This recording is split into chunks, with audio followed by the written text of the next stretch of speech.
সার্বভৌমত্বে আঘাত এলে কোনো ছাড় দেয়া হবে না, ভারতের প্রতি মির্জা ফখরুলের হুঁশিয়ারি। জাতীয় নয়, অন্তর্বর্তী সরকারকে সমর্থনের ঘোষণা, শেখ হাসিনার কঠোর সমালোচনা। বাংলাদেশি পর্যটকের অভাবে পশ্চিমবঙ্গের ব্যবসায় ধস, অনিশ্চয়তায় বহু মানুষের জীবন জীবিকা। মন্দা কাটাতে দ্রুত ভিসা চালুর আহ্বান কলকাতার ব্যবসায়ীদের। বাদী চেনেন না আসামিকে, তদন্তে নেমে গলদঘর্ম পুলিশ। অভ্যুত্থানের পর নিরপরাধ মানুষকে ফাঁসিয়ে অর্থ হাতিয়ে নিচ্ছে একটি চক্র, কঠোর ব্যবস্থার হুঁশিয়ারি উপদেষ্টা।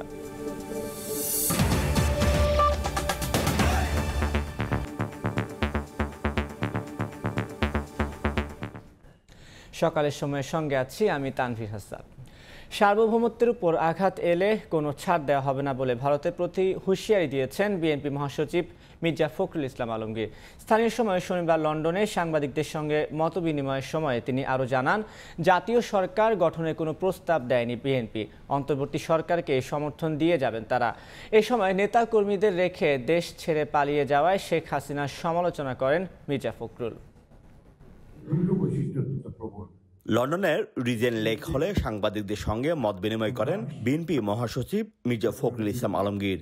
স্থানীয় সময় শনিবার বিকেলে এই অনুষ্ঠানে বাংলাদেশ ভারত সম্পর্ক, সমসাময়িক রাজনীতি, শেখ হাসিনার প্রসঙ্গ সহ নানা বিষয়ে খোলামেলা কথা বলেন তিনি। এই সময় যুক্তরাজ্য বিএনপি সভাপতি এম এ মালেক ও সাধারণ সম্পাদক কয়সর এম আহমেদ উপস্থিত ছিলেন। পাকিস্তানের দখলদারিত্ব থেকে বের হয়ে ভারতের অধীনে যাওয়া যাবে না মন্তব্য করে বিএনপি মহাসচিব বলেন, দেশের সার্বভৌমত্বের উপর আঘাত এলে কোনো ছাড় দেওয়া হবে না। আমার সার্বভৌমত্বের পরে যদি কোনো হাত পড়ে সেটা আমরা কোন বিষয় দেব, আমরা পরিষ্কার করে বলেছি যে আমার ভেতরে আমার দেশের কাজ আমি সিদ্ধান্ত নেব, অন্য কেউ সিদ্ধান্ত নেব। এখানে যদি কেউ আমাকে ডিক্টেট করবে, বড় দাদাগিরি করবে, সেটা আমরা কখনোই মেনে নেব না। এবং আমরা সৈকতের সাথে স্বাধীন করেছি, সেই স্বাধীন করতে কিন্তু আমরা পাকিস্তান থেকে বেরিয়ে এসেছি ভারতের পেটের মধ্যে ঢোকার জন্য নয়। জনরোষের মুখে দেশ থেকে পালিয়ে যাওয়ার পরেও নিজেকে প্রধানমন্ত্রী দাবি করায় শেখ হাসিনার কঠোর সমালোচনা করেন মির্জা ফখরুল। এত যদি মানুষের প্রতি ভালোবাসা, বাংলাদেশের প্রতি ভালোবাসা, বাংলাদেশের ভালোবাসা ফেস করেন না কেন? আমাদের নেত্রী দেশটি বেগম খালেদা উনি দেশ ছেড়ে চলে যান, আর প্রত্যেকবার দেশ ছেড়ে চলে পালিয়ে গেছে, লিভিং এ সাইড আর পার্টি। তার দলের সঙ্গে নেতা কর্মীদের কি অবস্থায় আছে না আছে কিচ্ছু না জেনে তিনি পালিয়ে গেলেন। জাতীয় সরকার গঠনে বিএনপি কোনো প্রস্তাব দেয়নি জানিয়ে তিনি বলেন, শুধু বিদেশিদের উপর নির্ভর করে গণতন্ত্র প্রতিষ্ঠা সম্ভব নয়। জাতীয় সরকার গঠনের কোনো কথা আমরা বলি না, কারণ আমরা মনে করি যে এখন যে সরকারটা আছে, আমরা মনে করি আমাদের জাতীয় সরকার ইচ্ছে ভালো কিছু হবে না, বরঞ্চ জাতীয় সরকার আসতে আরো বেশি সমস্যা তৈরি হবে। কিন্তু আমি যে কথা আগে বলতে পারি, কালচারটা একটা প্রবলেম আছে। কালচার যে ওল্ড পলিটিক্যাল পার্টি ট্রাস্ট হিসাবে এখন যদি আমরা সবাই মিলে একটা সরকার গঠন তো করতেই পারবেন না, যদি করেন সেটাকে আমরা ইফেক্টিভ করতে পারবো না, কার্যকর করতে পারবো না, সেই কারণে ওই প্রস্তাব আমাদের। মির্জা ফখরুল জানান, আইনি জটিলতা শেষ হলেই দেশে ফিরবেন বিএনপির ভারপ্রাপ্ত চেয়ারম্যান তারেক রহমান। একটি হচ্ছে শোয়েব কবির, সময় সংবাদ, লন্ডন। ঢাকা দিল্লির সম্পর্কে টানাপোড়েনের কারণে ভারতে বাংলাদেশি পর্যটকদের যাতায়াত একেবারেই কমে গেছে। এতে চরম অনিশ্চয়তায় পড়েছে কলকাতার ব্যবসায়ীদের জীবন জীবিকা। শহরে বড় একটি অংশের ব্যবসা বাণিজ্যে কার্যত ধস নেমেছে। এই অবস্থায় শনিবার জরুরি বৈঠক করে বাংলাদেশিদের জন্য দ্রুত ভিসা চালুর দাবি জানিয়েছেন ব্যবসায়ীরা। পাশাপাশি নিরাপত্তা নিশ্চিতে সবকিছু করার কথা জানিয়েছেন তারা। বিশ্বজিৎ দাসের ক্যামেরায় সুব্রত আচার্যের রিপোর্টে থাকছে বিস্তারিত। কলকাতার মার্কুই স্ট্রিটে রোজ ট্যাক্সি স্ট্যান্ডে যাত্রীর অপেক্ষায় এই ভারতীয় ট্যাক্সি চালক। বাংলাদেশি পর্যটক না থাকায় টান পড়েছে তার পকেটেও। অন্যদিকে জরুরি চিকিৎসা সেবা নেওয়ার জন্য কলকাতায় আসা বাংলাদেশিরাও মনে করেন ভালো সম্পর্ক না থাকলে ক্ষতিগ্রস্ত হবে দুদেশি। বাংলাদেশি দাদা না আসলে না কলকাতা সব ভুকা মরে যাবে একদম। জিনিস আমি সচ্চা বলছি দাদা, এক সকাল বেলা আসলাম, একটা ভাড়া পাওয়া যাচ্ছে না। যে অবস্থা দেখা যাচ্ছে বেশি দিন থাকবে না, আর বেশি দিন থাকলে দেশ ধ্বংস হয়ে যাবে। পাশাপাশি দুটো প্রতিবেশী দেশ, একই ভাষা, একই ঐতিহ্য, একই খাবার দাবার, সেখানে এইভাবে আমার মনে হয় স্তব্ধ হয়ে থাকাটা ঠিক না। স্বাধীনতার পর হইতে থেকে 53 বছর আমরা খুব ভালোভাবে চলছি, মনেই হয় না বলে এটা ইন্ডিয়া, মনে হয় না বাংলাদেশ, আমরা আসতে গেছি। এখন যদি আমরা ওইভাবে আসতে যাইতে পারি, আমি মনে করি উভয়েরই লাভ। 2023 সালেও ভারতে বিদেশি পর্যটকদের মধ্যে বাংলাদেশিদের স্থান ছিল দ্বিতীয়, আর এবার 5 আগস্টের পর হিসেবটা পুরোপুরি উল্টে গেছে। ভিসা না পাওয়ায় কলকাতায় আসছেন না বাংলাদেশিরা, আর তাতেই শহরের বড় একটি অংশের অর্থনীতিতে কার্যত ধস নেমেছে। দ্রুত পরিস্থিতি স্বাভাবিক করতে দুই দেশের সরকারের প্রতি আহ্বান জানিয়ে জরুরি বৈঠক করেন স্থানীয় ব্যবসায়ী প্রতিনিধিরা। ওই বৈঠকে সিদ্ধান্ত হয় কোনো বাংলাদেশি পর্যটককে বয়কট নয়, বরং ভারতে এলে আতিথেয়তা ও নিরাপত্তা নিশ্চিত করা হবে। যে পরিস্থিতিটা উভয় দেশে চলছে সেটা মিডিয়ার মাধ্যমে আমরা দেখতে পাচ্ছি, নানান সেটা গুজব না অরিজিনাল সেটা আমরা মিডিয়া ভালো জানে এটা। তো এইটাকে এর থেকে বিরত থেকে দুই দেশের যাতে শান্তি বজায় থাকে। মালদার যে ঘটনা ওটা একটা বিক্ষিপ্ত হতে পারে, বা বাংলাদেশের কিছু ঘটনা সেটা হতে পারে, এবং সমস্ত বাংলাদেশি যে খারাপ হয়ে গেল বা তাদের আমরা অচ্যুত করে দিলাম, ঢুকতে দেবো না, এই মানসিকতাটার পরিবর্তন দরকার। রেস্টুরেন্ট গুলো বাঙালিরা, আমাদের কলকাতার বাঙালিরা একটা অনুষ্ঠানে আসে, বাট বাংলাদেশিটা সবসময় খায়, তাই না? তো এই জায়গাটা একটা এফেক্ট করেছে, মানি এক্সচেঞ্জের এফেক্ট করেছে। আপনারা আসুন, আপনার ভাই আমি, আপনার ভাই আমরা ইন্ডিয়ান সবাই আছি। আপনাদেরকে সেফ জায়গায় রাখা, সেফ ভাবে চলার দায়িত্ব আমি ভারতীয় হিসাবে বলতে পারি। আসুন, পরিস্থিতি কোনো অস্বাভাবিক কিছু নেই। স্বাভাবিক সময়ে প্রতিদিন গড়ে বাংলাদেশ থেকে 5 থেকে 6,000 পর্যটক আসতেন কলকাতায়। এখন সংখ্যাটা নেমে এসেছে 2 থেকে 300-তে। মধ্য কলকাতার এই বিস্তীর্ণ অঞ্চল বাংলাদেশি পর্যটকহীন, কার্যত অর্থনৈতিকভাবে ভেঙে পড়েছে। ব্যবসায়ীরা বলছেন এই অবস্থা চলতে থাকলে আগামী জানুয়ারির মধ্যবর্তী সময়ে অনেক ব্যবসা প্রতিষ্ঠানকে তালা ঝোলাতে হবে। কলকাতার মার্কুই স্ট্রিট থেকে সুব্রত আচার্য, সময় সংবাদ। ঢাকা বিশ্ববিদ্যালয়ের ক্যাম্পাসে সন্ধ্যা 6টার পর উচ্চস্বরে স্পিকার, মাইক, গাড়ির হর্ন বাজানো সম্পূর্ণ নিষিদ্ধ করা হয়েছে। শনিবার রাত 11টার দিকে বিশ্ববিদ্যালয়ের প্রক্টর অফিস থেকে একটি জরুরি বিজ্ঞপ্তিতে ঘোষণা দেওয়া হয়। বিজ্ঞপ্তিতে বলা হয়েছে, শিক্ষার্থীদের পড়াশোনার পরিবেশ বজায় রাখতে সন্ধ্যা 6টার পর টিএসসি স্বোপার্জিত স্বাধীনতা চত্বর, হল ও আবাসিক এলাকায় স্পিকার বা মাইক ব্যবহার করে অনুষ্ঠান করা যাবে না। এর আগে রাত 10টার দিকে বিশ্ববিদ্যালয় উপাচার্যের বাসভবনের সামনে শামসুন্নাহার হল ও বেগম রোকেয়া হলের শিক্ষার্থীরা টিএসসি ও রাজু ভাস্কর্য এলাকায় উচ্চস্বরে গান বাজানোর প্রতিবাদে নেচে গেয়ে প্রতীকী প্রতিবাদ জানান। তাদের প্রতিবাদের পরিপ্রেক্ষিতে তাৎক্ষণিক এই সিদ্ধান্ত নেওয়া হয়।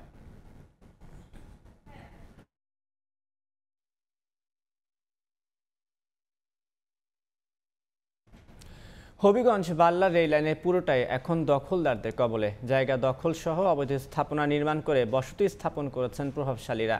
দীর্ঘদিন ধরে চলছে মূল্যবান যন্ত্রপাতি ও আসবাবপত্র রেল সম্পত্তি দখলের এই মহা উৎসব। চোখের সামনে কোটি কোটি টাকা সরকারি সম্পত্তি হরিলুট হলেও কোনো ব্যবস্থা নেয়নি কর্তৃপক্ষ। তবে আশার কথা, দেশের সকল রেল লাইনের ভূমি আগামী 10 ডিসেম্বরের মধ্যে নিজ দায়িত্বে অপসারণের জন্য নির্দেশনা দিয়েছে রেলপথ মন্ত্রণালয়। তবে এই রেল লাইনটি পুনরায় চালুর দাবি এলাকাবাসীর। রাশেদ আহমদ খানের তথ্য ছবি নিয়ে বিস্তারিত। ব্রিটিশ আমলে নির্মাণ করা হয় হবিগঞ্জ বাল্লার রেলপথ। সীমান্ত এলাকার মানুষের যোগাযোগের প্রধান মাধ্যম ছিল ট্রেন। বিশেষ করে চুনারুঘাট মাধবপুরের 20টি বাগানের চা পাতা সরবরাহ করা হতো ট্রেনে। এই রেল লাইনকে কেন্দ্র করে 2 উপজেলার ব্যবসা বাণিজ্য ছিল সচল। কিন্তু 2003 সালে এ পথে ট্রেন চলাচল বন্ধ করে দেয় রেল কর্তৃপক্ষ। এতে পরিত্যক্ত ও অরক্ষিত হয়ে পড়ে রেলপথটি। এরপর থেকে কোটি কোটি টাকার রেল সম্পদ লুটপাট হতে থাকে। রেলওয়ে সূত্র জানায়, মূল্যবান যন্ত্রপাতি, 7টি স্টেশন ঘরের আসবাবপত্র সহ বিভিন্ন স্থাপনা লুট হয়ে গেছে। দখল হতে চলেছে রেলপথের অন্তত 30,000 একর ভূমি। যারা ফুটপাতে ব্যবসা বাণিজ্য আমরা করি, আমরাও ছেড়ে দেব, তবু ট্রেনটা চালক, এটা আমরা চাই। তবে দীর্ঘদিন পর নড়েচড়ে বসেছে রেল মন্ত্রণালয়। গত 5 ডিসেম্বর দেশের সকল রেল লাইনের ভূমি 10 দিনের মধ্যে অবৈধ দখল নিজ দায়িত্বে সরানোর নির্দেশ দিয়েছে রেলপথ মন্ত্রণালয়। 20 থেকে 22 বছর যাবৎ বন্ধ আছে। ওই লাইনের বিভিন্ন রেল লাইন, স্লিপার, অনেক রেলের সম্পদ আছে। রেল কর্তৃপক্ষ অনেক চেষ্টা করে ওই সম্পদগুলা রক্ষণাবেক্ষণ করার। 1928 সালে হবিগঞ্জ সদর থেকে বাল্লা পর্যন্ত 45 কিলোমিটার রেল লাইন স্থাপিত হয়। সময় সংবাদ, হবিগঞ্জ। আইনকে বৃদ্ধাঙ্গুলি দেখিয়ে ময়মনসিংহ সিটি কর্পোরেশন এলাকায় চলছে ইটভাটা। দেদারসে পুরানো হচ্ছে বনের কাঠও। পরিবেশের অনুমোদন ছাড়াই বছরের পর বছর এসব অবৈধ ইটভাটা চললেও নীরব পরিবেশ অধিদপ্তর ও জেলা প্রশাসন। তবে তাদের গতানুগতিক আশ্বাস, শিগগিরই নেওয়া হবে ব্যবস্থা। হোসেন আলীর ছবিতে ওবায়দুল হকের রিপোর্ট। চারপাশে ফসলি জমি, বসত বাড়ি, তার মাঝেই ইট পোড়ানোর বিশাল কর্মযজ্ঞ। ইট প্রস্তুত ও ভাটা স্থাপন নিয়ন্ত্রণ আইন 2013 অনুযায়ী আবাসিক এলাকা, সিটি কর্পোরেশন, পৌরসভা, বাণিজ্যিক এলাকা, কৃষি জমি সহ পরিবেশের ক্ষতি হয় এমন এলাকায় ইটভাটা স্থাপন করা যাবে না। আইনকে বৃদ্ধাঙ্গুলি দেখিয়ে পরিবেশ অধিদপ্তরের ছাড়পত্র ছাড়াই বছরের পর বছর ময়মনসিংহ সিটি কর্পোরেশন এলাকা ও আশেপাশে ইটভাটায় পোড়ানো হচ্ছে ইট। কোনো ধরনের জ্বালানি কাঠ ব্যবহার না করার বিধান থাকলেও পোড়ানো হচ্ছে বনের কাঠ। কয়লা দিয়ে আগুন ধরানো সম্ভব না, লাকড়ি দিতেই হবে। প্রত্যেক দিন খড়ি তো মনে করি একবার 2 থেকে 3 মণ খড়ি লাগে। অভিযোগ, সবকিছু জেনেও নীরব পরিবেশ অধিদপ্তর ও জেলা প্রশাসন। ময়মনসিংহ সিটি কর্পোরেশনের সীমানার ভেতরে কোনো নিয়ম নীতির তোয়াক্কা না করে দিব্যি দাঁড়িয়ে আছে এই ইটের ভাটাগুলো। এতদিন ক্ষমতাসীন আওয়ামী লীগের নেতাকর্মীদের হস্তক্ষেপ থাকলেও এখন কাদের নিয়ন্ত্রণে আছে এই ইটভাটাগুলো, সেটি এখন প্রশ্ন উঠেছে জনমনে। অনুমতি ছাড়া চলে না, অনুমতি কেউ না কেউ এর পিছনে দেয়। কৃষি জমি যেগুলো এগুলো পুড়ে যায়, দেখা ফসল নষ্ট হয়ে যাইতেছে। স্বৈরাচারী সরকার, ফ্যাসিস্ট সরকার চলে গেছেন প্রায় 4 মাস, এর মাঝে ইট খোলাগুলি একই অবস্থায় রয়েছে। শিগগিরই অভিযান চালানো হবে বলে জানিয়েছে প্রশাসন। আগে আসলে কীভাবে চলেছে সেটা বিষয়টা আমি জানি না। এখানে আমার জেলার ডিডি সাহেব আছে, আশা করি এবার আমরা ভালো একটা আইনগত ব্যবস্থা আপনাদের দেখাতে পারবো। পরিবেশ অধিদপ্তর আমার কাছে ম্যাজিস্ট্রেট চেয়েছে, আমি সাথে সাথে পরিবেশ অধিদপ্তরকে ম্যাজিস্ট্রেট নিয়োগ করেছি এবং আমার বক্তব্য ক্লিয়ার। আমি কোনো অবৈধ ইটভাটা ময়মনসিংহ শহরে থাকুক, এটা আমি চাই না। পরিবেশ অধিদপ্তরের তথ্য মতে ময়মনসিংহ সিটি কর্পোরেশন এলাকা ও সীমানা ঘেঁষে ইটভাটা রয়েছে 13টি, যার কোনোটির নেই অনুমোদন। এছাড়া জেলায় 3 শতাধিক ইটভাটার মধ্যে পরিবেশের ছাড়পত্র রয়েছে মাত্র 43টির। ওবায়দুল হক, সময় সংবাদ, ময়মনসিংহ। নড়াইলে 2 সপ্তাহের ব্যবধানে আবারও পুলিশকে মারধর করে হাতকড়া পরা অবস্থায় আসামিকে ছিনিয়ে নেওয়ার ঘটনা ঘটেছে। কালিয়া উপজেলায় কলেজ শিক্ষার্থী নাসিম শেখ হত্যার আসামিকে হাতকড়া পরা অবস্থায় ছিনিয়ে নিয়ে গেছেন স্বজনরা। শনিবার সন্ধ্যায় কালিয়া থানা পুলিশের একটি দল চাঁদপুর এলাকা থেকে হত্যা মামলার আসামি সাব্বির শেখকে হাতকড়া পরিয়ে গ্রেফতার করে থানায় নিয়ে যাচ্ছিল। এই সময় তাদের গতিরোধ করে আসামির স্বজনরা পুলিশ সদস্যদের মারধর করে আসামিকে ছিনিয়ে নিয়ে যায়। গত 8 সেপ্টেম্বর কালিয়া উপজেলার রঘুনাথপুর গ্রামে নাসিম শেখকে হত্যার দায়ে তার মা 8 জনকে আসামি করে আমলি আদালতে মামলা দায়ের করেন।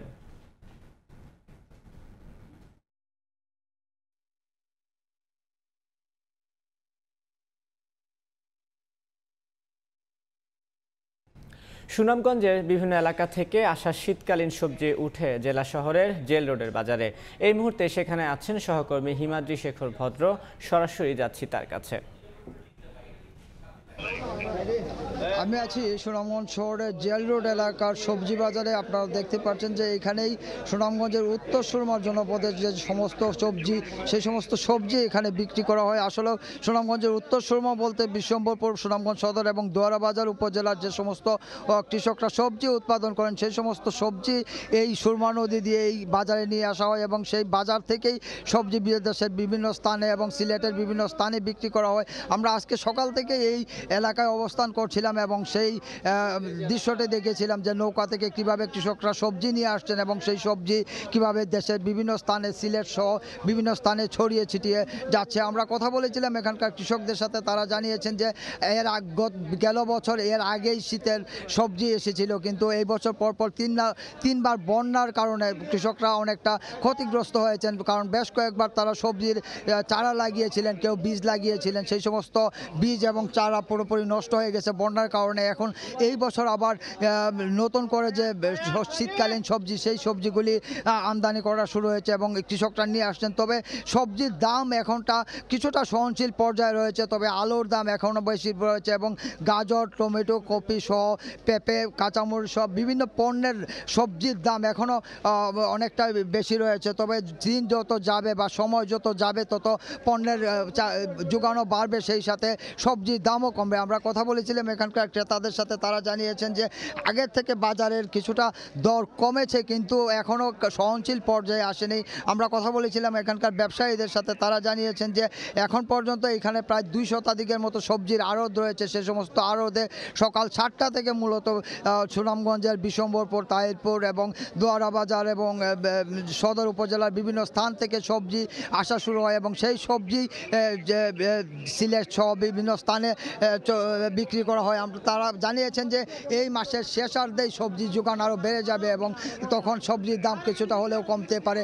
আমরা কথা বলেছিলাম এখানকার কৃষকদের সাথে, তারা জানিয়েছেন যে এই বছর কৃষি সার এবং বীজের দাম বেশি হওয়ার কারণে তারা সবজি থেকে কাঙ্ক্ষিত লাভ পাচ্ছেন না। তো এই ছিল সুনামগঞ্জের জেল রোডের সবজি বাজার থেকে সবশেষ। এতক্ষণ সরাসরি যুক্ত ছিলাম সুনামগঞ্জে। পাহাড়ি ঢল ও আগাম বন্যার কবল থেকে হাওরের বোরো ফসল রক্ষায় প্রতি বছর পানি উন্নয়ন বোর্ড মাটি দিয়ে নদী ও খালের তীরে ফসল রক্ষা বাঁধ নির্মাণ করে। এতে নষ্ট হচ্ছে সুনামগঞ্জের হাওরের পরিবেশ ও প্রকৃতি। প্রতি বছর জলাবদ্ধতায় ক্ষতিগ্রস্ত হচ্ছেন কৃষক। তাদের দাবি হাওরে স্থায়ী বাঁধ নির্মাণের। পানি উন্নয়ন বোর্ড বলছে বাঁধের ঝুঁকিপূর্ণ অংশে স্থায়ী বাঁধ নির্মাণ করা হবে। হিমাদ্রি শেখর ভদ্রের তথ্য ছবিতে রিপোর্ট। সুনামগঞ্জের শান্তিগঞ্জে দেখার হাওরের মাহসিং নদীর 2 তীরে তৈরি করা হয় ফসল রক্ষা বাঁধ, কিন্তু বাঁধে বৃষ্টির পানি নিষ্কাশনের ব্যবস্থা না থাকায় হাওরের 500 হেক্টর জমির পাকা ধান গত বছর জলাবদ্ধতায় তলিয়ে যায়। এতে ক্ষতিগ্রস্ত হন শতাধিক কৃষক। একই কারণে জেলার কানলার হাওর, নাইন্দার হাওর, পাকনার ও খরচার হাওর সহ বেশ কয়েকটি হাওরে জলাবদ্ধতায় বোরো ফসলের ক্ষতি হয়। এতে বাঁধ নির্মাণের লক্ষ্য ও উদ্দেশ্য দুটোই ব্যাহত হয়। কৃষক বাঁচানোর জন্যই সরকারে এই বেড়ি বাঁধটা দিছে, কিন্তু বাঁচাইতে গিয়ে আর এখন দেখা যাচ্ছে যে আমরা তখন আরো ক্ষতিতে পড়তেছি। প্রতি বছর তো ইটা বান্ধ মাটি হারাইলে তো মাটি থাকে না। চলতি বোরো মৌসুমে জেলা কৃষি বিভাগ 2,23,410 হেক্টর জমিতে বোরো আবাদের লক্ষ্যমাত্রা নির্ধারণ করে। এজন্য 7,202 হেক্টর বীজতলায় চারা উৎপাদনের কাজ চলছে। স্থানীয় কৃষকদের অভিযোগ, প্রতি বছর মাটির বাঁধ দিয়ে হাওর ও নদীর ক্ষতি করা হচ্ছে। বেড়ি বাঁধে সঠিক মতো কাজ হয় না। এই বান দুদিন মনে করো সদিন যাতে লাইতো ডালাই তাই তেভাবে মানে মান ঠিক হইল নেই। আধুনিক ভাবে এইগুলো চিন্তা করতে হবে এবং আধুনিকভাবে কাজ করতে হবে। স্থায়ী বাঁধ নির্মাণের উদ্যোগ নেওয়া হয়েছে বলে জানিয়েছে স্থানীয় পানি উন্নয়ন বোর্ড। প্রকল্পের আওতায় সুনামগঞ্জ জেলায় প্রধান 19টি নদী খনন করা হবে। এছাড়া বিভিন্ন স্থানে আর্মারিং এবং ফ্লাড প্রুফ নির্মাণ করা হবে। পানি উন্নয়ন বোর্ড জানায়, চলতি বছর জেলার ছোট বড় শতাধিক হাওরে 336 কিলোমিটার বাঁধ নির্মাণের জন্য 67,51,00,000 টাকা বরাদ্দ দিয়েছে সরকার। সময় সংবাদ, সুনামগঞ্জ। মেঘালয়ের সবুজ পাহাড় ঘেঁষে বিলের কালচে পানির উপর সবুজের ফাঁকে থরে থরে ফুটে আছে লাল শাপলা। যেন রং তুলির আঁচড়ে প্রকৃতি ভিন্ন এক রূপে সেজেছে। সিলেটের জৈন্তাপুরে ডিবির হাওরের লাল শাপলার রাজ্যে ভিড় বাড়ছে পর্যটকদের। দিগেন সিংয়ের ছবিতে জয়ন্ত কুমার দাসের রিপোর্ট।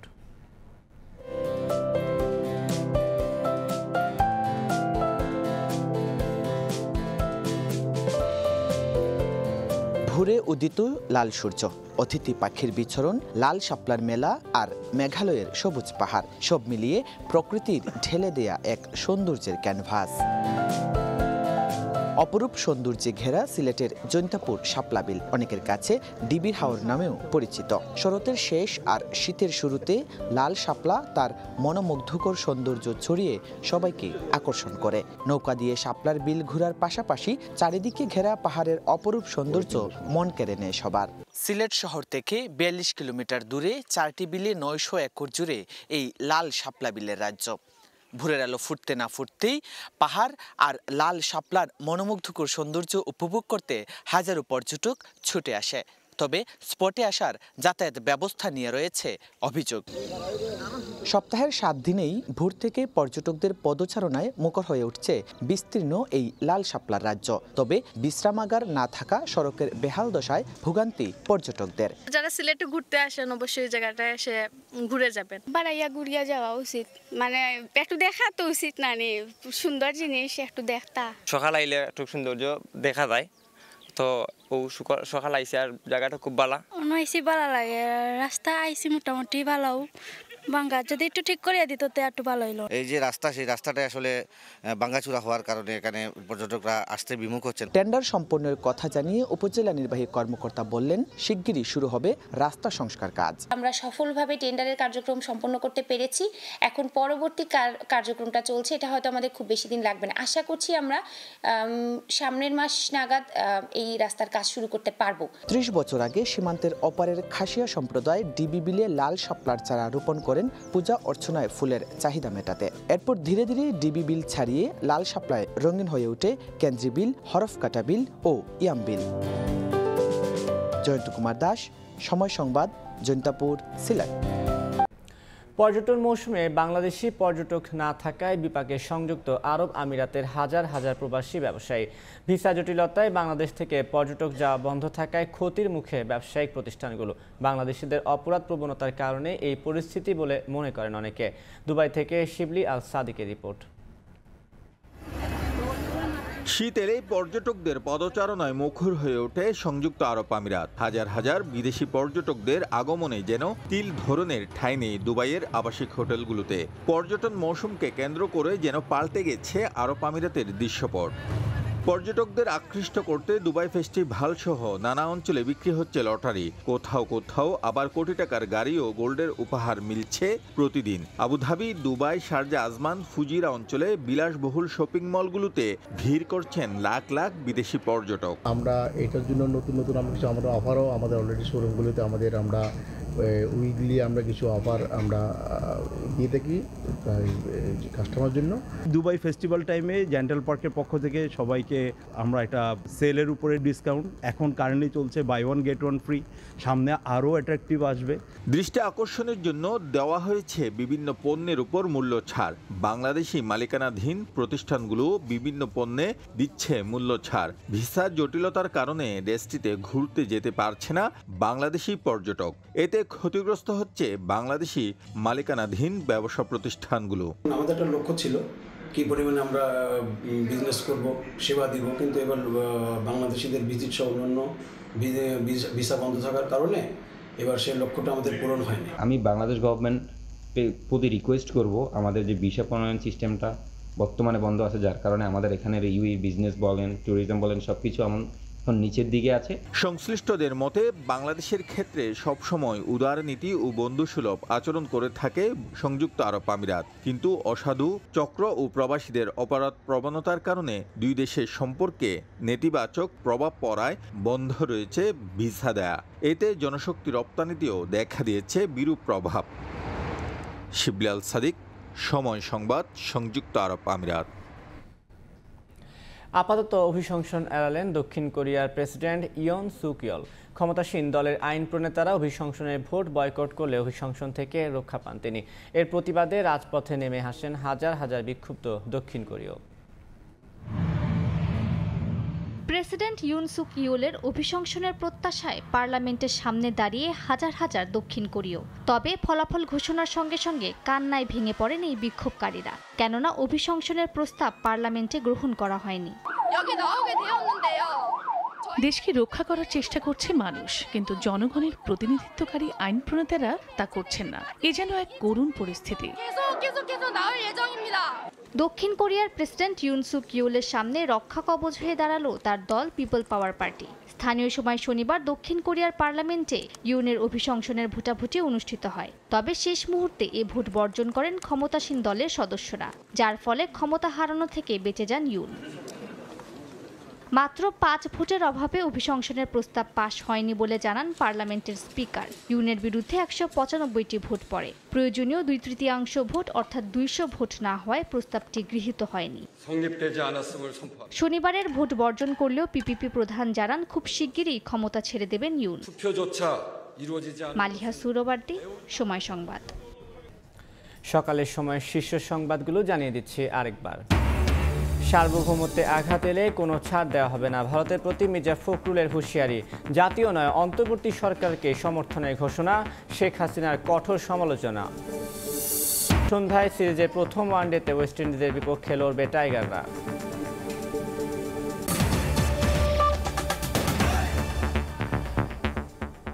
এই ছিল সকালের সময়, সঙ্গে থাকুন সময়ের।